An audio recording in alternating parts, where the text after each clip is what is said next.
জয় জুবিন দা, আপুনি অমৰ হৈ থাকক। আপুনি আমাৰ মাজত সদায় আছে আৰু সদায় থাকিব। আপোনাৰ জাগা ল'ব কোনো নোৱাৰে।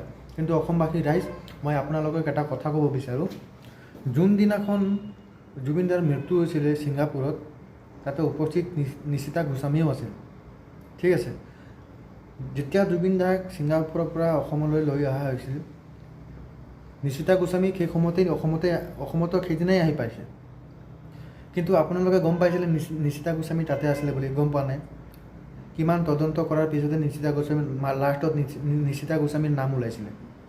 তো ইমান দিন নিশিতা গোস্বামী মনে মনে কিয় আছিলে? তাতে হোৱা কি ঘটনা ঘটিছিল চব জানে, কিন্তু এতিয়া বৰ্তমান কোনো মুখ খোলা নাই। এনেকুৱা মানুহক নহয় অসমত বহিষ্কাৰ কৰিব লাগে। এটা মানে বিহু প্ৰগ্ৰাম হওক, যি প্ৰগ্ৰাম হওক, তেওঁলোকক মাতিবই নালাগে। এনেকুৱা কৰি দিয়া যাতে ৰ'দত আহি কিনে চাইকেল চলাই ঘূৰিব লাগিব। এতিয়া ফৰ্চুনাৰ চলাই আছেতো, এটা সময়ত চাইকেলত ঘূৰিব লাগে। তেওঁলোকক কোনে ডাঙৰ মানুহ বনাইছে? অসমৰ মানুহে বনাইছে ন ডাঙৰ মানুহ? হা, আজি আমাৰ ভগৱানৰ নিচিনা মানুহ যেতিয়া ঢুকালে তেওঁলোকে মুখ খুলিব পাৰে নাই। তেওঁলোকক পইচাৰ লোভী হয়, তেওঁলোকক বহিষ্কাৰ কৰক। ঠিক আছে, জয় জুবিন দা।